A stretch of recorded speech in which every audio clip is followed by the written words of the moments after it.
Welcome all, and welcome Raquel. It is very nice to have you in here today.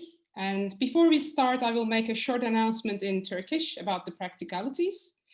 Merhabalar herkese, hepiniz hoş geldiniz. Oturumumuz bu anonstan sonra İngilizce olarak devam edecek. Eğer Zoom üzerinden Türkçe simultane çeviriyle devam etmek istiyorsanız, lütfen dil seçeneklerinden Spanish yani İspanyolca kanalını seçin. Bu seçenek sizi Türkçe çeviriye yönlendirecek. Ya da Şehir Plancılar Odası'nın YouTube kanalından canlı olarak simultane çeviriyle oturumumuzu izleyebilirsiniz. Hepimize güzel bir oturum diliyorum. This evening we are gathered for the third keynote speech of the 44th Colloquium of World Urbanism Day organized by the Chamber of City Planners, Turkey. As you all know, the theme of this year is crisis. In the previous days of the colloquium, our first keynote, Raquel, brought our attention on how urban planning and local governing responses can be shaped at the time of pandemic crisis, historically and currently. Last evening, our keynote, Leslie Cairn, made us to think the care crisis under COVID-19 from a feminist perspective, where she introduced feminist city principles for future. Today, we will hear and discuss a different angle of crisis, which is housing. Our third keynote, Raquel Rolnik, will give her talk on housing under the empire of finance, crisis, and resistances. Before we start, let me introduce myself first and then Raquel. I am Özlem Çelik, working at the University of Helsinki as a postdoc researcher, and I will be the moderator of the talk this evening. I and Raquel share common research interests where we had the chance to work and discuss the recent housing crisis and the resistances under financialization in the Global South during the last year. Raquel is a professor of urban planning at the University of Sao Paulo. She's an activist academic who was the National Secretary for Urban Programs of the Brazilian Ministry of Cities between 2003 and 2007. From 2008 to 2014, she held the mandate of UN Special Rapporteur on Adequate Housing. Among her other works, Raquel recently published a significant book on the housing question under financialization, which is Urban Warfare. Research on the financialization of housing is a growing literature, finding its place in critical urban studies during the last 2 decades. Most books on the financialization of housing have focused on the disruptive impacts of housing financial crisis on the national economies of countries that are globally linked. Questions about how the financial meltdown mobilized communities against the violation of their housing rights have to date been largely neglected, except a number of recent books focusing on different forms of movements in single case studies. What is novel in Raquel's book, among others, is both her success in covering different case studies from central London to Latin American cities, and also how she links the recent microeconomic changes in housing and the local resistance against it. By using case studies across the world, Raquel brings the role of crisis to life in changing the meaning of housing from home to a form of wealth.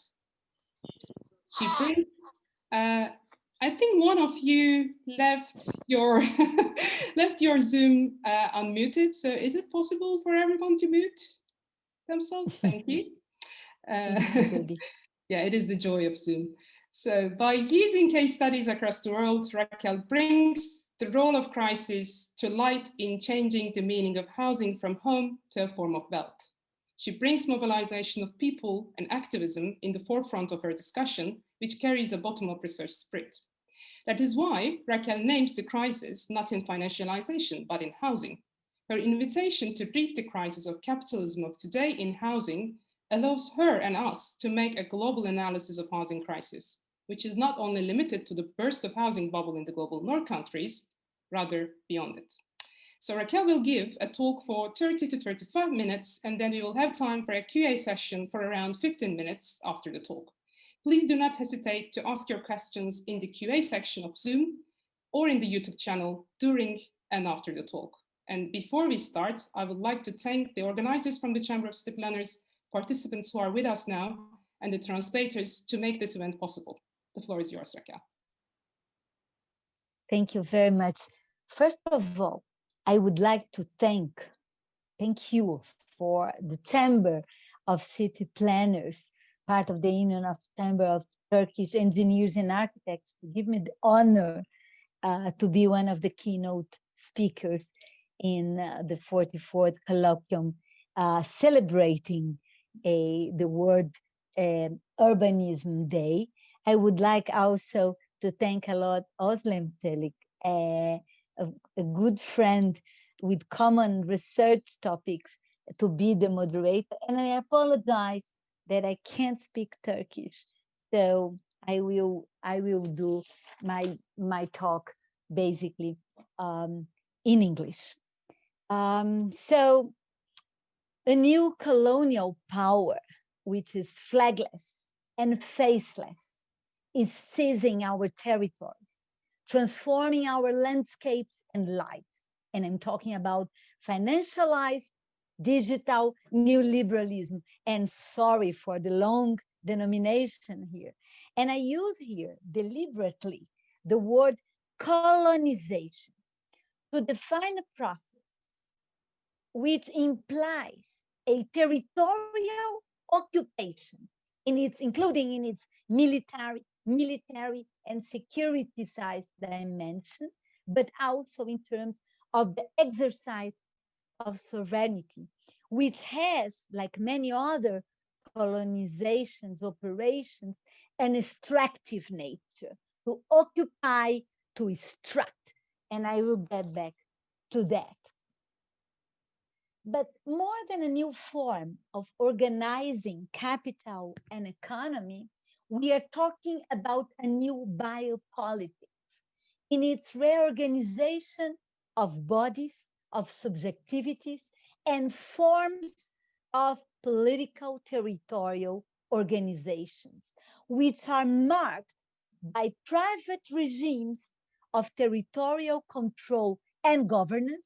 And we can see this very clearly in the urban planning field, how we move from small experiments of private regimes of territorial control, like gated communities and shopping malls, to greater and greater and bigger urban development projects that include, because of the type of management that they include, public-private partnerships, more and more private control over the territory, with the only goal of generating rent, interest for global and local capital invested.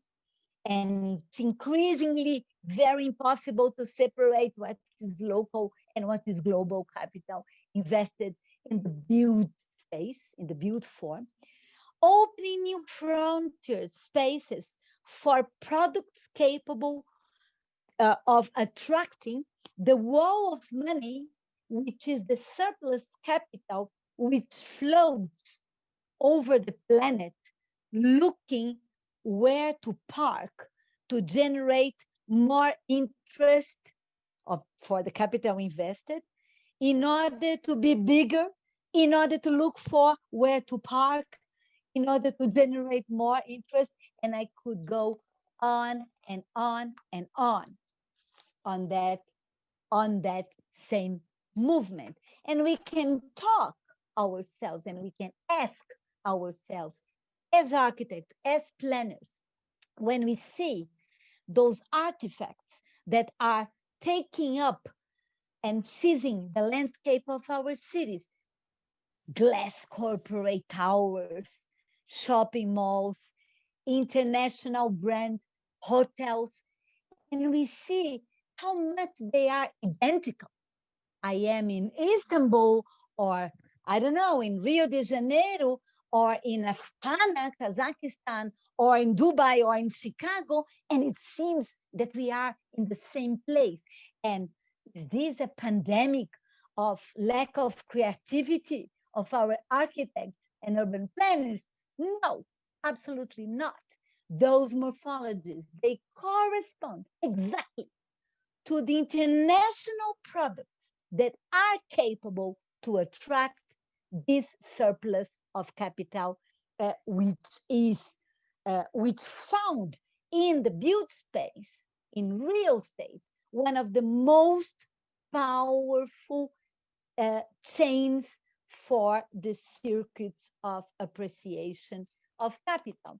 So we are talking about, when we are talking about global capital, we are not talking about something very, very abstract, although it's very abstract. We are talking about our poor pension funds that are invested in this area. We are talking about the country's sovereign funds. We are talking about the surplus of capital of corporations, like the big corporations like Google and Apple. We are talking about, of course, banks and other capital investors, and all that together.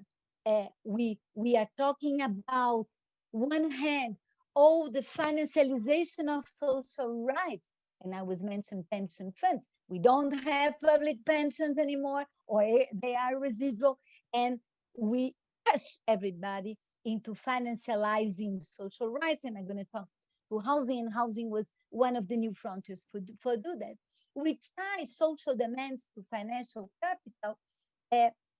So we are talking about a new phase of capitalism where high frequency trading, in which digital electronic means and sophisticated algorithms, capital is mobilized and accumulated, betting on expectations of future value in a new form of assembly line, which disassemble and reconnects capital, concentrating them more and more in fewer hands of powerful corporations and deterritorialized investment funds. So I will skip here the debate on financialization and urban, and I will talk a little bit how much housing was very crucial in this movement, because, first of all, of the conversion, the push towards the conversion of state debt into families' debt. So the whole operations of dismantling the welfare state in the places where the welfare existed, of course. So I'm talking about Central European countries. I'm talking about some North American countries. I'm not talking about the world, but those policies that one time existed as housing policy as part of the welfare, and eventually in countries like Turkey and in Latin American countries existed as utopian talk, as something that people were fighting for. So that was completely destroyed, privatized, dismantled toward one and only model of housing, which is home ownership acquired through credit, through mortgage. And I know in Turkey, you know very much what I'm talking about, how much that became the policy, the one and only policy. That started in UK and US with massive privatization of public housing stocks, or with definancialization of housing projects in the case of US, and that was intensified under or after the Berlin Wall, dismantling of Berlin Wall. So that spread up on Eastern Europe countries, and that became a global process everywhere.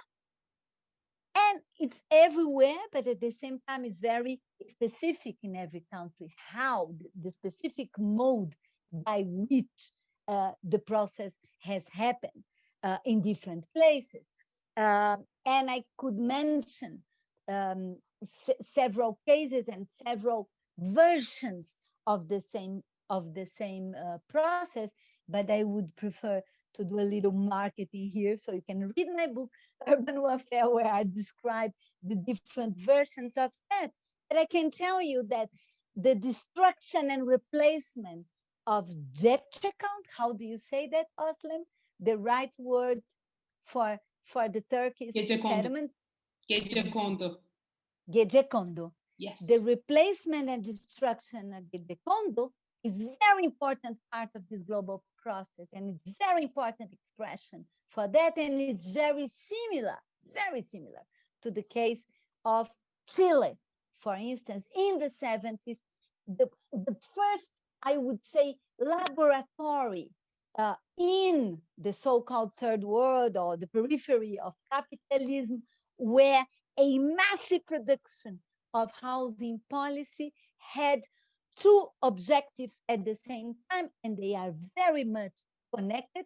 One is to provide, to open a new market for capital investment, which is credit to the people to buy their homes, and they will pay back with a lot of interest. So it's a new frontier. So this is one question, one reason, one aim, one objective, but also another objective, which is in terms of conflict over land, to take out from prime land the type of housing which is meant for low-income housing or for non-white or for other types of living, Romani, I don't know, we have different faces in different places.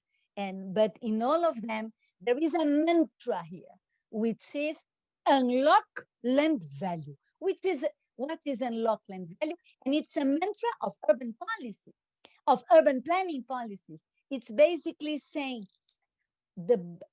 what should be the best use for a place is not the use that will provide ground for living, for life, for economic prosperity of more people. No, the best use of a land is the most profitable use for the capital invested in this land.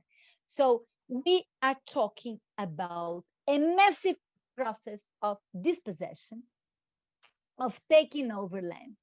And part of this operation has to do with financialization of housing.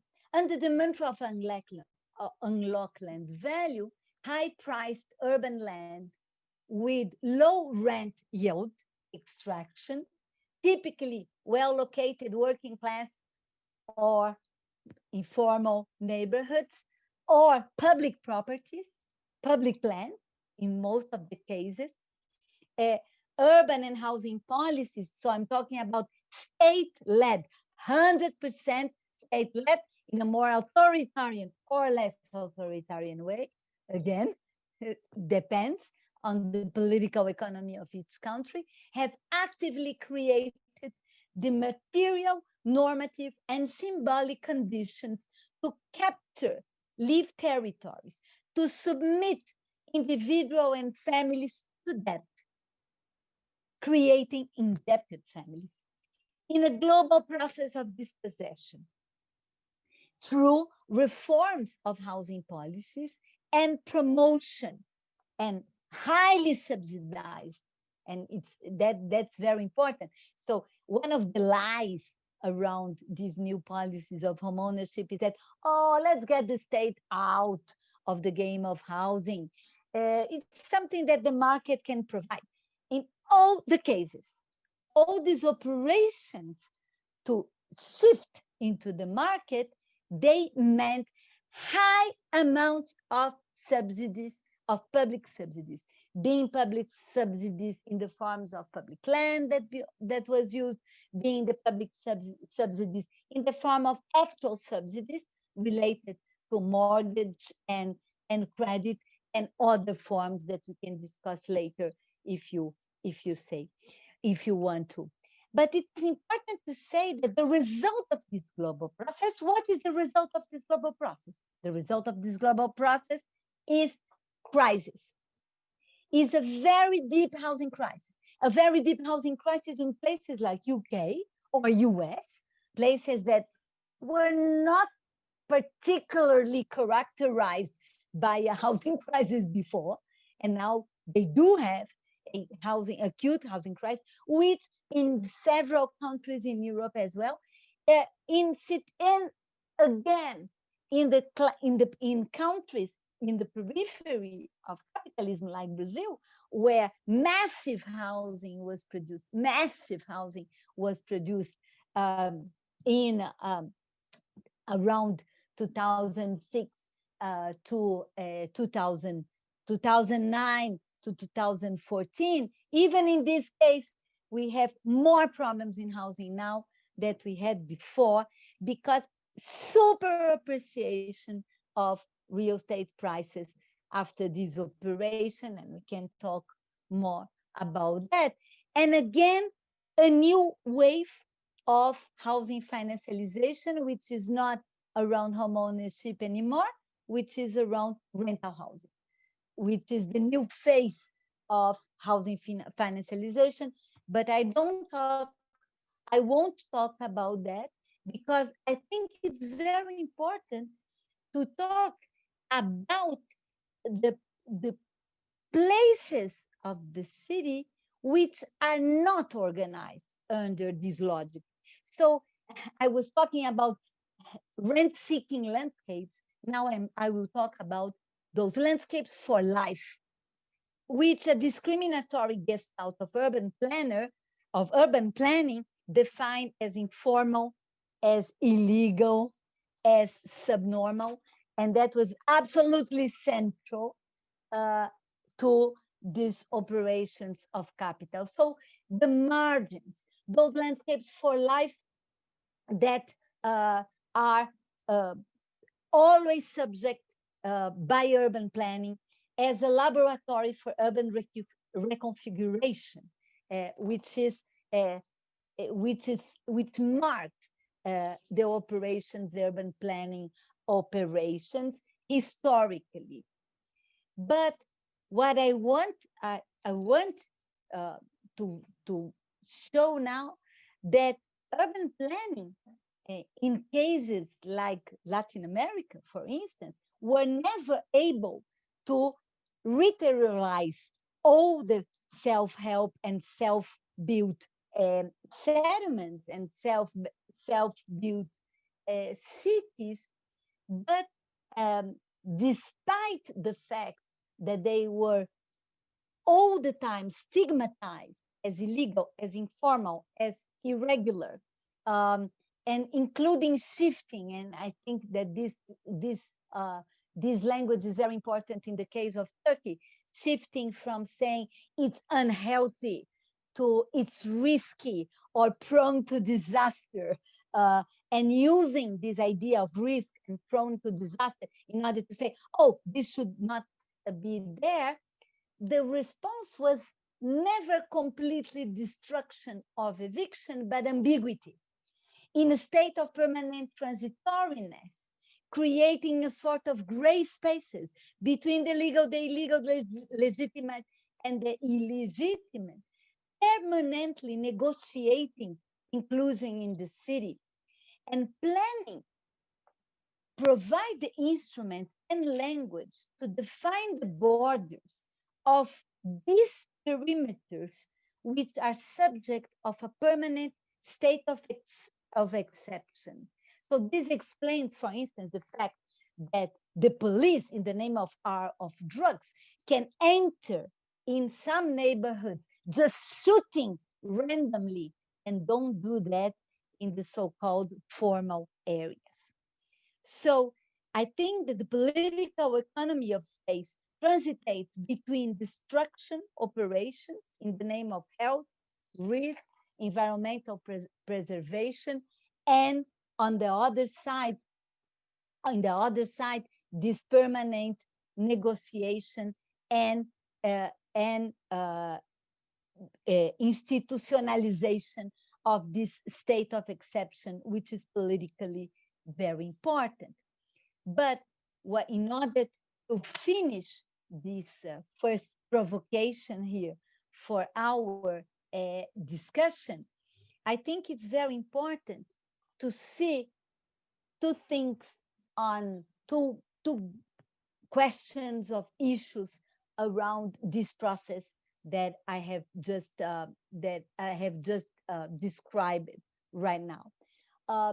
First of all, when we ask what are the links between the permanent reproduction of landscapes for life and this taking over and the pressure of transforming them into financialized landscapes or landscapes of rent-seeking landscapes. One of the connections I have told already, and I have presented already, one of the connections is the connection of opening new frontiers and using exactly the eviction of these territories in order to open these new frontiers for global capital and its products. But another entanglement, and I'm going to finish off on thinking on this, on the question, is that the fact that those landscapes for life exist and resist, they show us that we are talking about displacements, but we are talking about emplacements as well. We are talking about life being lived under those circumstances. And we can see that from a resistant point of view. Of course, when we talk about the housing crisis, the global housing crisis, we see the rise of movements around rental housing. In case of several European countries, we can see the movements around the rights of homeless people in several countries as well. We are seeing the pressure of reforming housing policies and towards new housing policies in many, many countries. But also, we are seeing every resistance against eviction, against privatization of public space, every organization protecting commons, data, land, natural resources, and those landscapes for life are emplacements. They are clearly the building up of an insurgent citizenship, in which space is more than an inert scenery where the battles take place, being the object of the battles itself. So we are talking about appropriation of spaces, decommodification of spaces, creating in our cities a symbolic geography which represents the political confrontation between territories understood as landscapes for life versus territories as playgrounds for rent extraction, uprooted, disconnected from dwellers' needs and desires. So I think, and that's what I call the urban warfare in my work, in my book, this is exactly this conflict. And the result of this conflict is open. And especially now, after the pandemic or during the pandemic, who knows, first wave, second wave, who is that? I think the pandemic is one of more of the expressions of this type of crisis that show us how much housing and the right to housing is absolutely essential to protect and defend life. In this regard, I think that struggles and battles around housing are here to stay and are here to change this fundamental mantra of financialized cities towards a city that protects life. Thank you very much. Thank you very much. It was a really comprehensive picture of what is going on around the world. Also, we can relate it, unfortunately, very easily in Turkey. And so I have my own questions, but from the audience, we have a couple of questions. So I want to start with their questions first.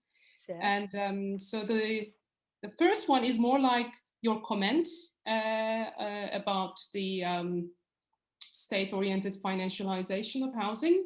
And so the participants says that the state-oriented financialization of housing via state-led housing provision for people, especially for low-income groups, as in the case of Turkey. And how would you assess that in terms of how it eventually leads to governing by debt of these people? And what increasing indebtedness of people means for the future of urban emancipatory politics? So that's one question. And the other one is more like a question of understanding the world, not the Turkey only, but unlike the UK and the USA, and unlike cases like Chile and Turkey, in the Northern Europe, home ownership is neither a cultural element nor a capitalist investment tool. How do you evaluate the development of the housing market in cases like Germany or the Netherlands? Mm-hmm. And one more question. And when we talk about housing problem, and especially squatter housing, we usually tend to focus on existing ones built years ago, which were built years ago. And so our participant is wondering how we can handle and politically analyze squatter development that is likely to take place in near future. So not the old stock, but near future. So shall we start with that and then continue with the other questions? I could not understand very well the third question. Can you repeat, please? The last one is asking, so we're mostly discussing the squatter settlements who are already in the housing stock, but what can we handle the future? How we can handle the future squatter developments, because looks like it will continue, right? So do you want to have more questions, or shall we start with them and then go to another round? Yes, let's start with that. Let's start with that. Okay. It's already a lot of things. Thank you for very good questions. Well, the first one is more a comment, which I completely agree. The idea of the governing by debt, that's very essential for the new phase. Indebtedness is one of the main strategies to maintain control over bodies, minds, lives, in order to not only, and then there is a double question here. One is you have to work hard, you have to be there in order to pay your debts more and more and more. Then you are also, there is a lot of incentive to use your home as an asset in order to ask for more credit in the bank, which is the whole process of securitization and making the consumption going on and on and on, despite the level of salaries, despite the distribution of wealth. So you use your home as a financial asset to ask more money from the bank, and of course you offer your mortgage of you mortgage your property in order to leverage more money. So it's very essential to maintain consumption under a situation where distribution of wealth through salaries is over. So the idea is, and this is classically what happened in UK during Margaret Thatcher reform and regime, was precisely that. So then you become, and another dimension is the subjectivity of home ownership and the idea that necessarily homes should be linked to private property. So the hegemony of private property over all other forms of tenure is also an essential part of the process of financialization.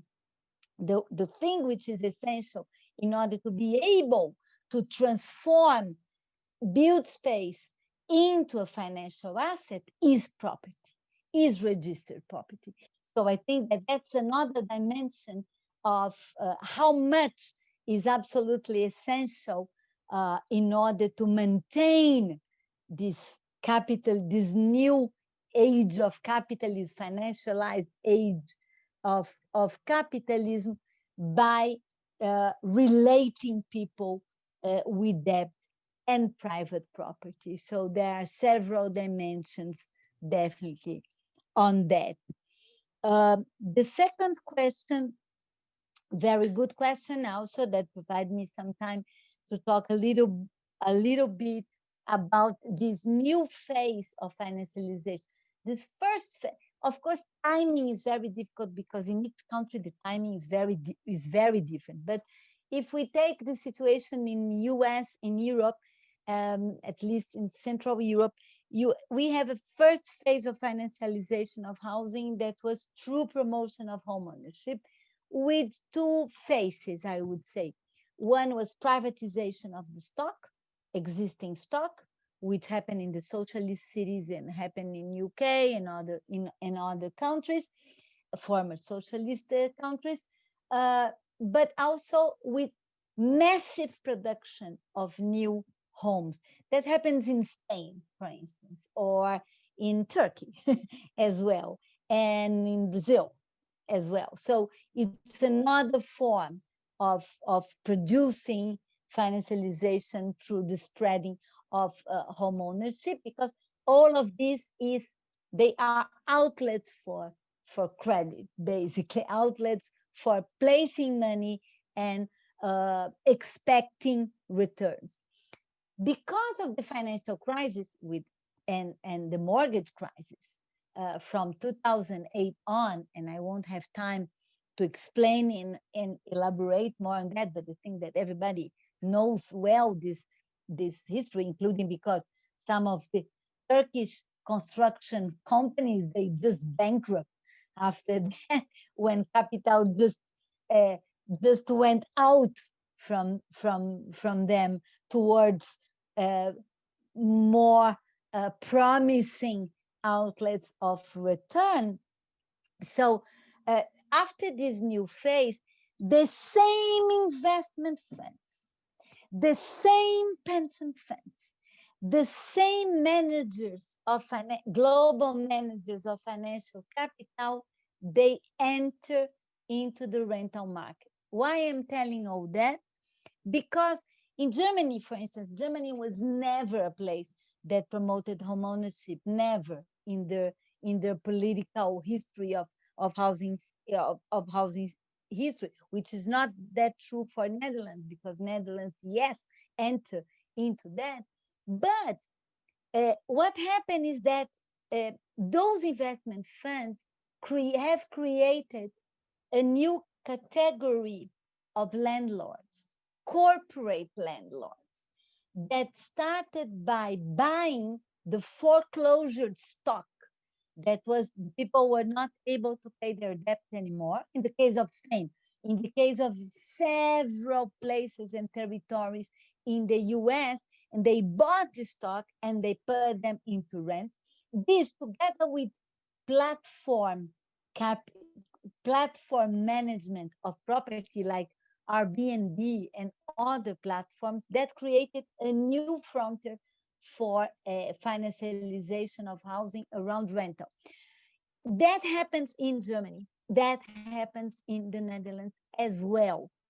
And it's happening now. In terms of, in the case of Germany, many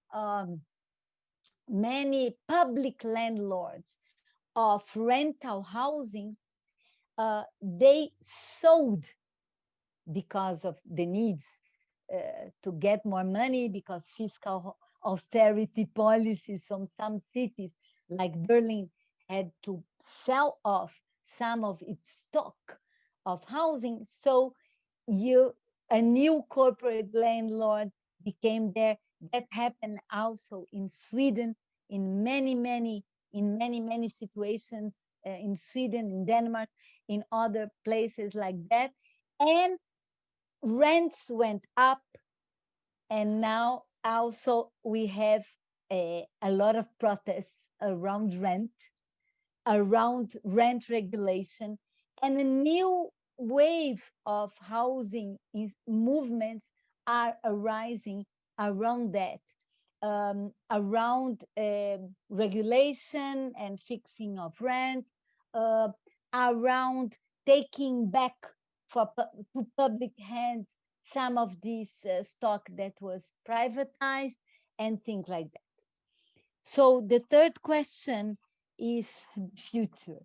So I think now we have one of the things that I think was made very clear with the pandemic was the limits of the model of organizing bodies and territories and the relationship with nature that became clearly something that is under scrutiny. We were already, with all the issues of climate change, with all the environmental problems that we had before, I think the pandemic is one of the expressions of this relationship that is basically based in the idea of building more and more and reforming more and more and extracting more and more from nature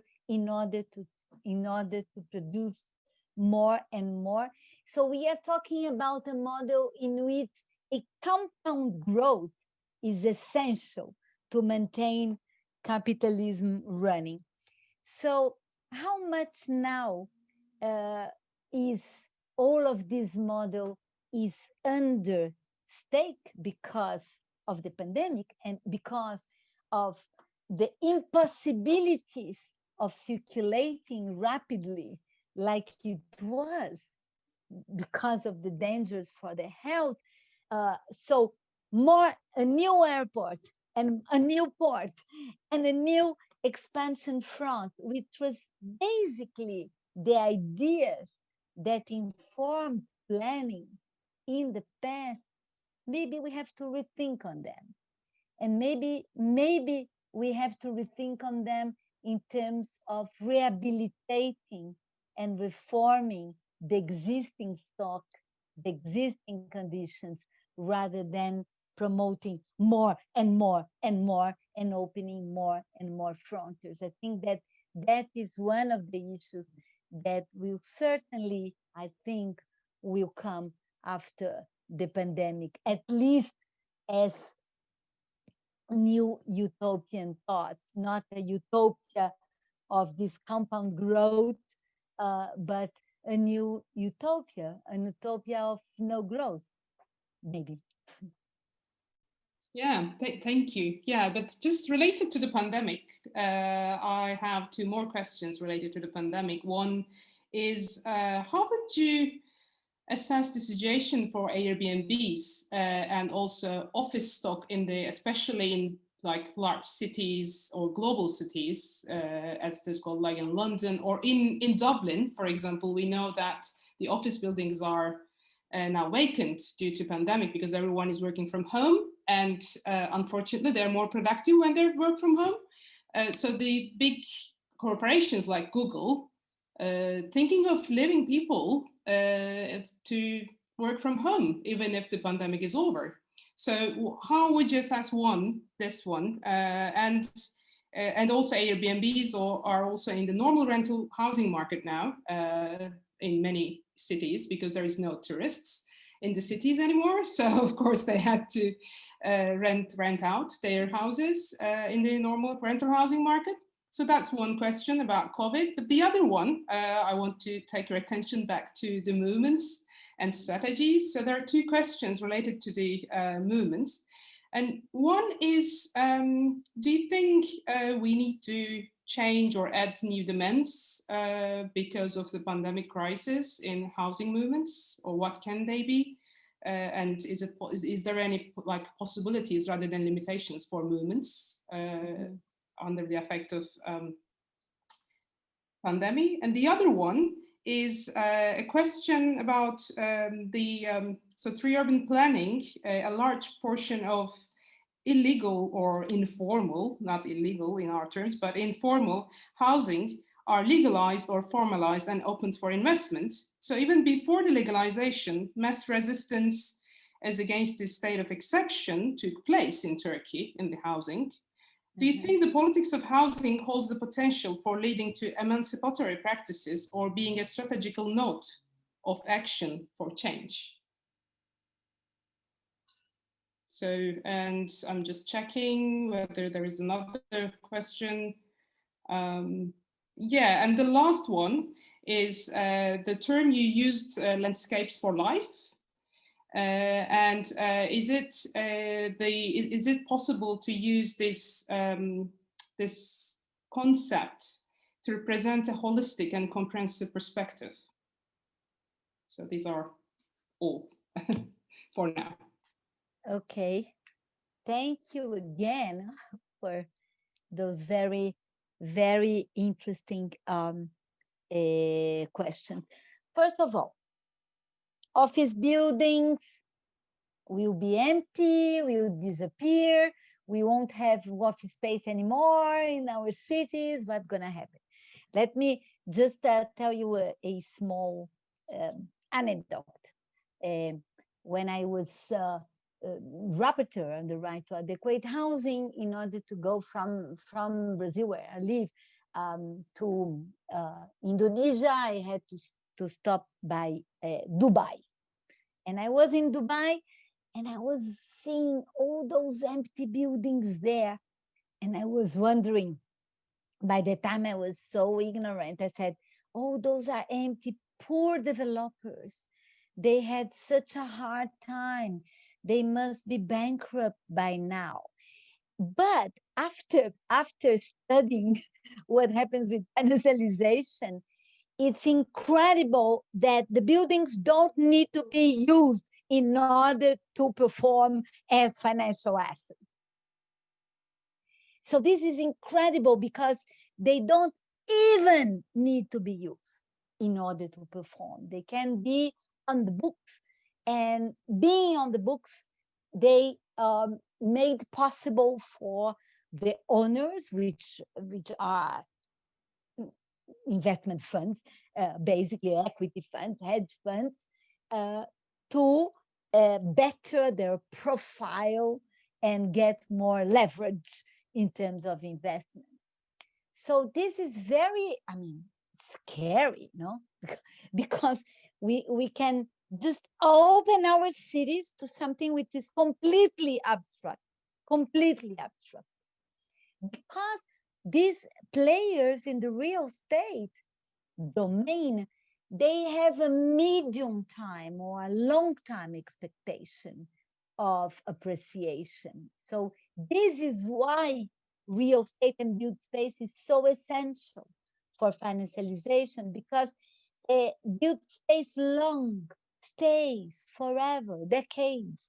So now they don't have really a value, but they can have value in the future. So I think that this is very bad news for those who think that after the COVID, those office space will be torn down and converted into housing and space for life for everybody. But having said that, there is a second issue as well, which is when we talk about home office, please let me ask, how many of the world population went into home office, especially in the countries that had very bad COVID? I can give you the example of São Paulo, my city. Less than 40% went of home office. Most of the people, they need to work, including essential working, and they still have to work in places where they work. So again, let's not be so middle class centric on this question. Let's think on the city as a whole, because I think that the city, the people that don't go working on Google, okay, but I mean, what is the workforce? Most of the workforce is informal. Most of the workforce don't have anything to Google and corporate hours. So I think that we think to think on that in a wider terms. Another thing, I think Airbnb, I think the most interesting things that are happening around Airbnb are the clashes between some municipalities and municipal policies and the Airbnb, trying to control Airbnb, trying to prevent Airbnb for seizing the whole residential rental market. Because if the whole residential rental market becomes Airbnb, then people that really need to rent an apartment to live will be in a very bad situation. So I think we have examples now from New York, from Barcelona, from Amsterdam, of public policies trying to face Airbnb, and I think those struggles are very important. On the question of the new demands that are being added because of COVID, because stay home to protect yourself was the main important narrative around COVID, housing became very essential, even more than before. So I think that gives ground, maybe, to the battles around housing as a human right, housing as an essential part for surviving and for life, that will give some place to the battles around housing, or maybe more importance to the battles around housing. And I would say some measures that were taken by states or by cities in some cases to regulate housing markets, to stop evictions, to prohibit rent arrears. I think they demonstrate how much is possible for states to intervene in private markets, and then eventually will open ground for new policies and new battles around housing. And yes, I think that territories are very essential, and territories are not, as I told in the end of my talk, they are not only a scenery where the battles happen. They are very essential. And if we see how much the transformation of all types of tenure, all types of relationships between people and territories into one and only legal, official, hegemonic form, which is private property, registered private property. It's a process that has maybe 250 years and became hegemonic in the globe. So that's just demo, and it became hegemonic in the globe is during the phase where capitalism became hegemonic in the globe. So the link between the two is very, very important. So that's why, yes, I really believe that rethinking these links, rethinking these forms can be very emancipatory. And the operations of legalization and transforming into private property was very important parts of the process of transforming private property into hegemonic. So titularization and not only of land, but also of built space in the name of squatters, of the occupants, was also a form of transforming that into a commodity, into a financial asset. So that's why I think it's so important now to rethink and to ask why the only permitted form is private property? Why? and think that we can have, and how much planning and the whole profession of planning is absolutely based on the idea of private property and private property of the private part of the cities, and also seeing the public part of the cities as private property of the state, where the state can do what the state wants. So I think that to get rid of that is very important now, to rethink the future of our cities and the future of planning as well. And finally, yes, I was thinking on the idea of landscapes for life some years ago. I would say 3-4 years ago, when I was trying to find a concept that was at the same time something that linked part of the territory that don't organize themselves in order to provide yield and interest to the financial capital, but at the same time that are organized in the logic of needs and prosperity and development of people. So that's when I came to the idea of landscapes for life. But then COVID-19 came.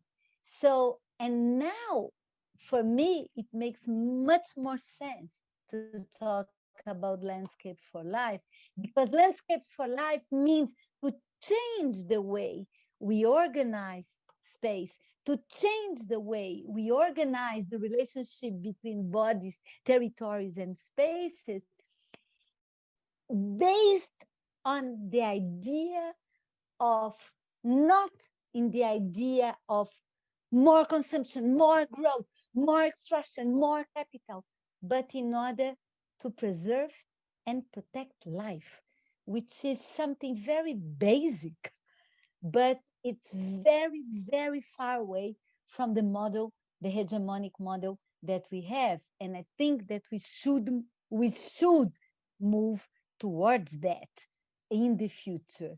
And us, urban planners, and I am place myself in this category as well, we have a very important role here, decolonizing completely our thinking, detaching completely our thinking from this hegemonic way, paying attention on what has been historically defined as informal, illegal, stigmatized, and looking what is the logic behind it and how can we nurture, preserve, give more space and protect those spaces, of course, giving much more and pouring much more resources, because part of the material precarity that marks those landscapes for life is the fact that there is no resources,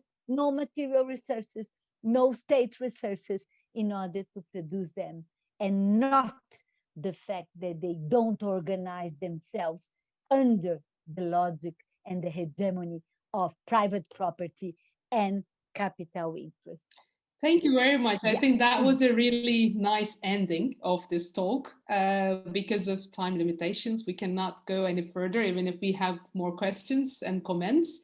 But one comment I should share with you is that everyone is really amazed by the responses. So thanks for that and your energy. I mean, I know that, but I'm really happy that it is now shared by others as well. Thank you very much, Raquel. It was a great talk, and thanks for joining us from far, far, far, far away. And it was really nice to seeing you again. Thank you very, very much. It was a wonderful opportunity, and I hope we can repeat sometime. Hope so. Yeah, that'll be great. Yeah, thank you. And have a nice day and have a nice evening in Turkey and other places. So thanks. Bye-bye. Bye.